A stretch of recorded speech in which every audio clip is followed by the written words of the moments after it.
Welcome to my YouTube channel. तो आज का जो हमारा वीडियो है आप सभी 2024 एंड 2025 वाले स्टूडेंट्स के लिए बहुत ज़्यादा इंपॉर्टेंट है, जो लोग भी 2025 में अपना बोर्ड एग्जामिनेशन देने जा रहे हैं।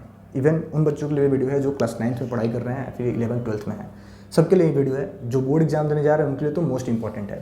देखो, अब आपका कहीं ना कहीं समर वेकेशन तो स्टार्ट होने वाला है, और समर वेकेशन को अगर आप सही से यूटिलाइज करेंगे तो निश्चित ही आप अपने बोर्ड एग्ज़ाम्स में काफ़ी अच्छा मार्क्स स्कोर कर पाएंगे। और यकीन मानो, आप बहुत सारे बच्चे कहीं ना कहीं अब यूट्यूब पे आप वीडियो सर्च करना स्टार्ट कर दिए होंगे कि हमारा समर वेकेशन का क्या प्लान होगा, हमें समर वेकेशन में क्या कुछ करना चाहिए, कैसे पढ़ना चाहिए। और ज़्यादातर वीडियोज़ आपको ऐसा देखने को मिले होंगे, या फिर आपके दिमाग में ऐसा क्वेश्चन होगा कि आपको अपने समर वेकेशन में अपना फुल सिलेबस कंप्लीट कर लेना चाहिए। बहुत लोग ऐसा बोल भी रहे होंगे, और आपने भी ऐसा सोचा होगा कि मैं अपने समर वेकेशन में अपना class 10th and class 12th का पूरा सिलेबस ही कंप्लीट कर दूंगा। तो भैया सही है, आप सिलेबस कंप्लीट कर दोगे, बहुत अच्छी बात है, और सही से आप कर पाओगे तो बहुत अच्छी बात है। बट मेरा ये ऐसा मानना है कि जब बच्चे सिलेबस कंप्लीट करने के मोड में आते हैं कि भैया मुझे तो 2 महीने में अपना सिलेबस कंप्लीट करना है, तो कहीं ना कहीं वो पढ़ाई को इस तरीके से कर रहे होते हैं कि वो इफ़ेक्टिव नहीं होती है। बस हमारे दिमाग में हमारा प्राइम फोकस होता है कि हमें सिलेबस निपटाना है, और उसके लिए हम पूरे फुल स्पीड में पढ़ाई कर रहे होते हैं, जिसके चक्कर में हम बहुत सारे कॉन्सेप्ट्स को मिस कर रहे होते हैं। सिर्फ और सिर्फ हमारा प्राइम फोकस बोर्ड पे होता है। तो देखो, इस तरीके से अगर आप पढ़ाई कर रहे हो तो हो सकता है कि आप अपने बोर्ड एग्ज़ाम में 90%, 99% मार्क्स स्कोर कर जाओ। हो सकता है, ये भी पॉसिबल नहीं है, क्योंकि अभी मैं बता रहा हूँ ऐसा क्यों नहीं होगा। हो सकता है, मैंने बोला हो सकता है आप कर जाओ, लेकिन वो आगे जब आप 11th-12th में जाओगे तो कहीं ना कहीं आप बहुत ज़्यादा प्रॉब्लम फेस करोगे, क्योंकि आपने कॉन्सेप्ट्स को सही से नहीं समझा है। मेरा कहीं से भी ऐसा कहना नहीं है कि आप सिलेबस कंप्लीट मत करो, लेकिन आप सिलेबस कंप्लीट करो, बट बहुत ज़्यादा स्पीड में मत करो, ठीक है। तो अपने वीडियो में हम लोग आज इसी पे एक प्लान डिस्कस कर रहे होंगे कि आपके लिए सबसे सटीक और सबसे अच्छा प्लान क्या होगा अपने समर वेकेशन के लिए, ठीक है। अब मैंने बताया कि क्यों ऐसा नहीं होगा, अभी हम लोग उसको आगे डिस्कस कर रहे होंगे। देखो, आपको अपने समर वेकेशन में करना क्या चाहिए कि मेरा ही मानना है कि आपको सिलेबस कंप्लीट करने के पीछे नहीं पड़ना है। आपको जो भी समर वेकेशन में पढ़ाई करना है, जो भी आपका समर वेकेशन हो रहा है 45 डेज़ का या फिर 30 डेज़ का, इसको आपको सही से यूटिलाइज़ करना है। सही से यूटिलाइज़ करने का मतलब क्या है कि अगर आप सिलेबस कंप्लीट करने जा भी रहे हैं तो आपको एक सटीक तरीके से करना है। और आपका समर वेकेशन हुआ है तो थोड़ा बहुत आपको अपने समर वेकेशन में एंजॉय भी करना चाहिए। थोड़ा बहुत अगर आप खेलने का प्लान बनाए हैं, कहीं घूमने जाने का प्लान बनाए हैं, तो आप वो सब काम करो। उन सब काम को करने के साथ साथ बस आपको एक ही काम करना है कि आपको अपनी पढ़ाई को रेगुलरली स्टार्ट रखना है, रेगुलरली जारी रखना है। आपको अपने पढ़ाई को करते रहना है, पढ़ाई करना बंद नहीं करना है, ठीक है। समर वेकेशन आप थोड़ा बहुत एंजॉय करें, पढ़ाई पे फोकस करें। अब पढ़ाई आपको कैसे करनी है, आपको पढ़ना कैसे, इस पर हम लोग बात करेंगे। बहुत लोग तो आपको बता दिए होंगे भैया सिलेबस ही निपटा दो। मेरा यह मानना है कि आप अभी से सिलेबस कंप्लीट करने के पीछे मत पड़ें। हाँ, अगर पॉसिबल है तो आप कर लो। कुछ एक सब्जेक्ट्स के हो सकता है सिलेबस आपके कंप्लीट भी हो जाए, लेकिन आप सिलेबस कंप्लीट करने के चक्कर में इतनी तेज़ी से अगर पढ़ाई कर लेंगे कि बहुत स्पीड में पढ़ लेंगे तो वो तरीका गलत है, क्योंकि अभी भी आपके पास 6 महीने का समय बचा है। तो मेरा मानना है कि आप बच्चों को एक टारगेट लेना चाहिए कि हमें, जैसे हम लोग एग्जाम्पल ले लें, हमें मैथ्स में, फिज़िक्स में, केमिस्ट्री में आपको टारगेट लेना चाहिए कि हमें अपने सिलेबस का 40% या फिर 30% पार्ट हमको इन समर वेकेशंस में कंप्लीट करना है। अब जब आपका टारगेट होगा कि 30% या फिर 40% पार्ट्स हम कंप्लीट कर रहे होंगे, देखो 30% और 40% पार्ट कंप्लीट करने का मतलब क्या है कि आप हर सब्जेक्ट में कम से कम 5 चैप्टर, मानो मैथ्स में आप 5 चैप्टर कंप्लीट कर लो, फिजिक्स केमिस्ट्री में आप 3 चैप्टर कंप्लीट कर लो, बायोलॉजी में आप 3 चैप्टर कंप्लीट कर लो। तो कहीं ना कहीं आप अपने सिलेबस का कुछ एक पार्ट्स इन 1 महीनों में कंप्लीट कर लोगे। और आपको क्या कंप्लीट करना है, वही उसी सब्जेक्ट पे ज़्यादा फोकस करना है जिसमें कहीं ना कहीं आप अपने आप को वीक फील कर रहे हो।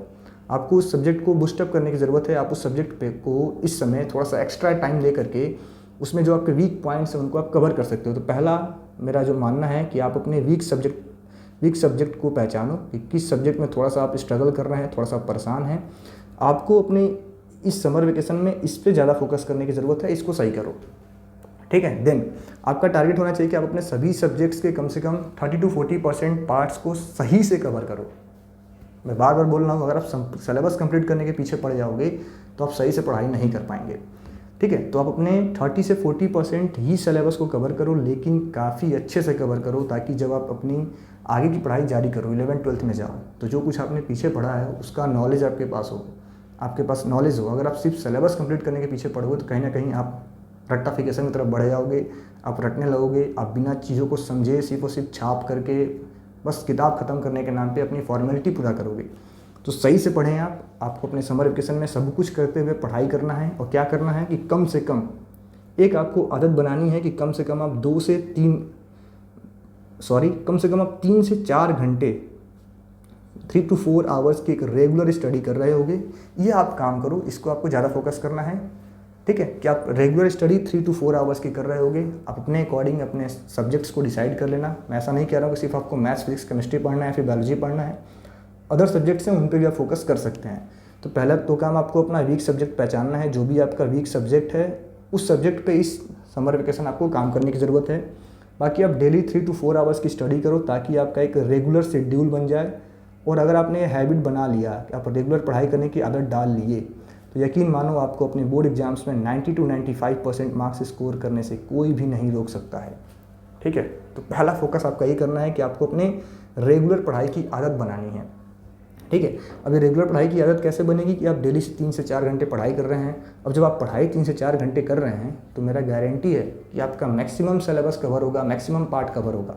लेकिन अब करना कैसे आपको पढ़ाई, ये भी मैं आपको बताना चाहूँगा कि सिर्फ और सिर्फ आपका प्राइम फोकस सिलेबस कंप्लीट करना नहीं है। मैं बार बार कह रहा हूँ, प्राइम फोकस आपका सिलेबस कंप्लीट करना नहीं है, क्योंकि जब आप सिलेबस कंप्लीट करने के मोड में आते हैं ना, तो आप सही से चीज़ों को समझते नहीं हैं, फिर आप भागते हैं तेज़ी से, ठीक है। तो आपको करना क्या है, जैसे हम लोग एग्जाम्पल लेते हैं, आप मैथ्स का कोई एक चैप्टर पढ़ रहे हो, तो आपको कैसे पढ़ना है। सबसे पहला आपका प्राइम फोकस होना चाहिए कि आप मैथ्स उठाएँ, उस चैप्टर के कॉन्सेप्ट को समझें, उसमें कौन से फार्मूले अप्लाई हो रहे हैं, क्या कुछ प्रॉपर्टीज़ है, कैसे सॉल्व हो रहा है।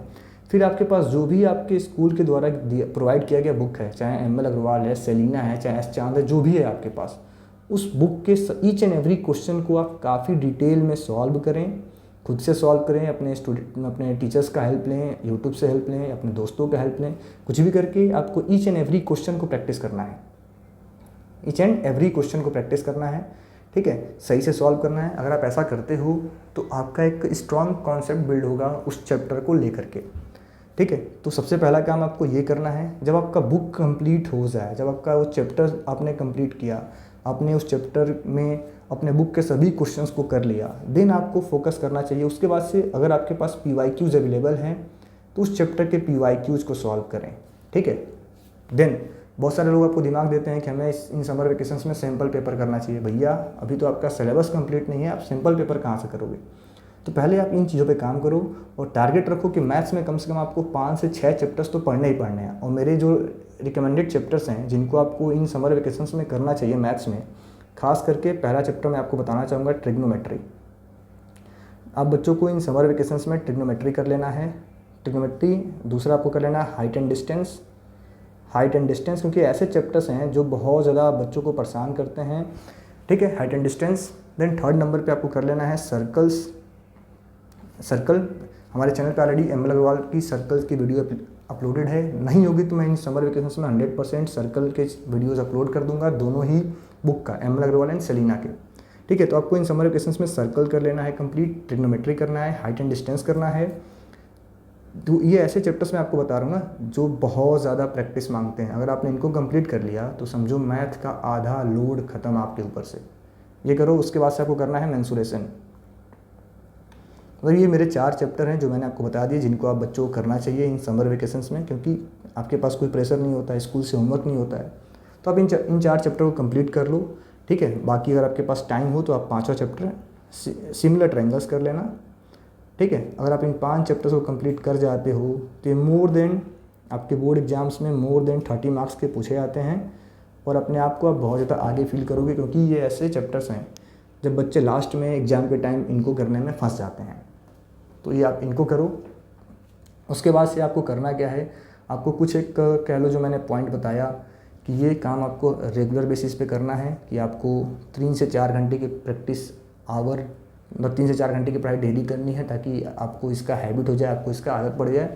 तो जब आपका बोर्ड एग्ज़ाम आएगा, जब आप नवंबर में जाओगे, जब आपका नवंबर मंथ आएगा, तब तक आप देखेंगे कि कहीं ना कहीं स्कूल भी आपका सिलेबस कंप्लीट करा रहा होता है जल्दीबाजी में, तो आपका सिलेबस भी कंप्लीट हो चुका होगा। आपने जो भी चैप्टर्स पढ़े हैं आपने उनको काफ़ी अच्छे से पढ़ा है, तो एक तो आपका स्ट्रॉन्ग कॉन्सेप्ट होगा। जब स्ट्रॉन्ग कॉन्सेप्ट आपका होगा तो आप बहुत कम रिवीजन में अपने चैप्टर्स को रिकॉल कर जाओगे और कहीं ना कहीं आपको उसमें काफ़ी बेनिफिट देखने को मिलेगा। अगर आपने सिलेबस को जल्दीबाजी में कंप्लीट किया तो आपके कॉन्सेप्ट स्ट्रांग नहीं होंगे और आप बार बार अपने कॉन्सेप्ट में उलझे रहोगे, परेशान रहोगे। तो आप इन चीज़ों को फॉलो करो, आप एक अच्छी हैबिट बनाओ रेगुलर पढ़ाई करने की। अभी आपके बोर्ड एग्जाम में टाइम है, सिलेबस पे बहुत ज़्यादा फोकस करने की ज़रूरत नहीं है। जो भी पढ़ो अच्छे से पढ़ो, लेकिन बस मेरा बच्चों से ही कहना है कि 30 से 40% सिलेबस आप कंप्लीट कर लो। जो आपका वीक सब्जेक्ट है आप उस पर ज़्यादा फोकस करने की कोशिश करेंगे, और जो भी आप पे समर वेकेशन मिला है थोड़ा बहुत आप एंजॉय ज़रूर करना, क्योंकि उसके बाद से कहीं ना कहीं आपका बोर्ड एग्ज़ाम है और बोर्ड एग्ज़ाम के समय तो भाई पढ़ाई करना ही पड़ेगा, ठीक है। तो आपको थोड़े बहुत उस समय पढ़ाई तो करनी ही पड़ेगी। बाकी मेरा एक ही मंत्र है बच्चों के लिए कि quality study is better than quantity study.